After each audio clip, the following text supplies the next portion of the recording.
സ്ട്രാപ്പുകൾ ഏറ്റവും ലൂസാക്കി ഇട്ടിട്ട് കുട്ടികൾ ബാഗ് ഇടുന്നൊരു പ്രവണത ഞാൻ കാണിച്ചു തരാം.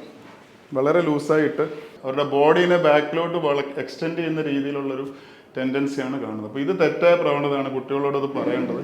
ഹെവി ഒരു 10 കിലോയുടെ മേലെ ഈ ബാഗിനിപ്പോൾ ഉണ്ട്. സിംഗിൾ സ്ട്രാപ്പ് കൊണ്ട് മൂവ് ചെയ്യുന്നൊരു പ്രവണത കാണാറുണ്ട്. This is A bad technique. ഇത് ശരിയായ രീതിയല്ല. ഇത് കഴുത്തിന് വേദന ഉണ്ടാക്കാം, ഷോൾഡറിൻ്റെ പെയിൻ അഗ്രവേറ്റ് ചെയ്യിക്കാം. ഹലോ, നമസ്കാരം. ഞാൻ ഡോക്ടർ ഫൈസൽ ഇക്ബാൽ. ഇന്ന് നമ്മളിവിടെ ഡിസ്കസ് ചെയ്യുന്നത്, ഇപ്പം ഞാൻ ഉപയോഗിച്ചിരിക്കുന്ന ഈ ബാഗിൻ്റെ ഉപയോഗത്തിൽ നമ്മൾ ബാക്ക് പെയിൻ എങ്ങനെ ഉണ്ടാകാം, അല്ലെങ്കിൽ എന്തുകൊണ്ടാണ് നമ്മുടെ ഒരു ലൈഫ് സ്റ്റൈൽ കൊണ്ട് ബാക്ക് പെയിൻ ഉണ്ടാകുന്നത് എന്നുള്ളൊരു തെറ്റായ രീതി ഞാൻ കാണിച്ചിരുന്നു. നമ്മുടെ യങ്സ്റ്റേഴ്സിനെ കാണാൻ വളരെ ആക്റ്റീവായിട്ട് മൂവ് ചെയ്യുന്ന ആൾക്കാരുണ്ട്, ഫാസ്റ്റായിട്ട് ട്രെയിനിലും ബസ്സിലും ഈവൻ അവരുടെ ബൈക്സിലൊക്കെ. ഈ ഒരു സിംഗിൾ സ്ട്രാപ്പ് ഹെവി ഒരു 10 കിലോയുടെ മേലെ ഈ ബാഗിനിപ്പോൾ ഉണ്ട്. സിംഗിൾ സ്ട്രാപ്പ് കൊണ്ട് മൂവ് ചെയ്യുന്നൊരു പ്രവണത കാണാറുണ്ട്. This is A bad technique. ഇത് ശരിയായ രീതിയല്ല. ഇത് കഴുത്തിന് വേദന ഉണ്ടാക്കാം, ഷോൾഡറിൻ്റെ പെയിൻ അഗ്രവേറ്റ് ചെയ്യിക്കാം, നെക്ക് പെയിൻ ഉള്ളവർക്ക്. കാരണം നമ്മൾ ബോഡി ഇത് സ്വിങ് ചെയ്യാൻ വേണ്ടി നമ്മൾ ഓട്ടോമാറ്റിക്കലി നമ്മുടെ ബോഡി മറ്റേ സൈഡിലോട്ട് നമ്മൾ സ്വിങ് ചെയ്യുന്നൊരു പ്രവണത നമ്മുടെ ബോഡി ഇക്വിലിബ്രിയം മെയിൻറ്റെയിൻ ചെയ്യാൻ വേണ്ടി ചെയ്യും. അത് നടുവിൻ്റെ ഇക്വിലിബ്രിയത്തെ ബാധിക്കാം. ലെഫ്റ്റ് സൈഡ് അല്ലെങ്കിൽ റൈറ്റ് സൈഡിലൂടെ ഡിസ്കിന് പ്രോബ്ലം ഉള്ളവർക്ക് പ്രശ്നങ്ങൾ ഉണ്ടാക്കാം. അതുകൊണ്ട് പരമാവധി ഇങ്ങനെയുള്ള ബാഗുകൾ യൂസ് ചെയ്യുകയാണെങ്കിൽ അത് ഡബിൾ സ്ട്രാപ്പ് തന്നെ യൂസ് ചെയ്യാൻ ശ്രദ്ധിക്കുക.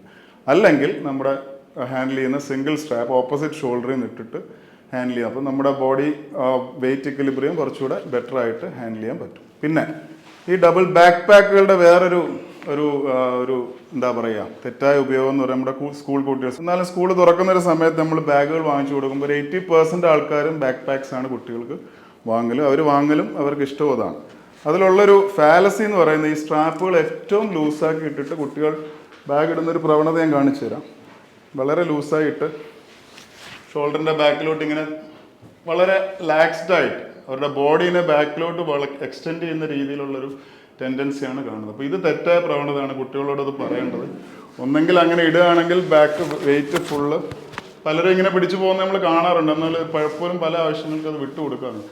അതിനൊക്കെ ഏറ്റവും നല്ലത് ഇതിൻ്റെ സ്ട്രാപ്പ് മാക്സിമം അതിൻ്റെ ഹൈറ്റ് അഡ്ജസ്റ്റ് ചെയ്തിട്ട്, അവരുടെ ഓരോരുത്തർക്കും ഓരോ ബോഡി ഫീച്ചേഴ്സാണ്. അതിൻ്റെ സ്ട്രാപ്പുകൾ നമുക്ക് അറിയാം. അതിനകത്ത് എല്ലാ ബാക്ക് പാക്സിനും സ്ട്രാപ്പ് അഡ്ജസ്റ്റബിൾ ആയിരിക്കും.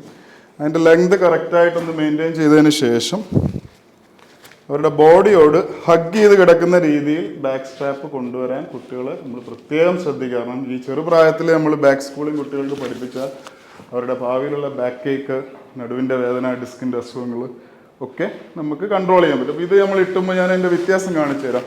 നമ്മൾ കൈ വിട്ടാൽ പോലും അത് ബോഡിയുമായിട്ട് ഹഗ് ചെയ്താണ് ഈ ബാഗ് നിൽക്കുന്നത്. ചെറിയൊരു സപ്പോർട്ട് കൂടി നമ്മുടെ ബോഡി ഇക്വിലിബ്രിയം പോസ്ചർ, നമ്മുടെ നടുവിൻ്റെ ലോഡോസിസ്, ലംബാർ ലോഡോസിസ്, തൊറാസിക് കൈഫോസ്, ആ ബോഡിയുടെ ആ കോണ്ടൂർ കറക്റ്റായിട്ട് മെയിൻറ്റെയിൻ ചെയ്യാൻ പറ്റും. അല്ലെങ്കിൽ കുട്ടികൾ ചെയ്യുന്നത് ബാക്കിലോട്ട് തൂങ്ങി കിടക്കുന്ന ബാഗ് മെയിൻറ്റെയിൻ ചെയ്യും. ഒന്നെങ്കിൽ ബാക്കിലോട്ട് നിൽക്കും, അല്ലെങ്കിൽ അത് വെയിറ്റ് മെയിൻറ്റെയിൻ ചെയ്യാൻ വേണ്ടി ഫ്രണ്ടിലോട്ട്. പല കുട്ടികളും സ്കൂൾ വിട്ട് പോകുന്നതാണ്, ഇങ്ങനെ പോകുന്നതാണോ ഒരു 10-20 കിലോ ബാഗുമായിട്ട്. അപ്പോൾ ആ ബോഡി ഇക്വിലിബ്രിയം മെയിൻറ്റെയിൻ ചെയ്യാൻ വേണ്ടി അവരുടെ സ്കൂൾ ബാഗ്സ്, നമ്മുടെ പ്രൊഫഷണൽ ലൈറ്റ് ആൾക്കാരാണെങ്കിൽ പോലും ബാക്ക് പാക്സ് യൂസ് ചെയ്യുന്ന കറക്റ്റായ രീതിയിൽ ചെയ്യണം എന്നുള്ള കാര്യത്തിന് ഒന്നുകൂടെ ഓർമ്മപ്പെടുത്തുകയാണ്. So let's keep our spine healthy. Thank U.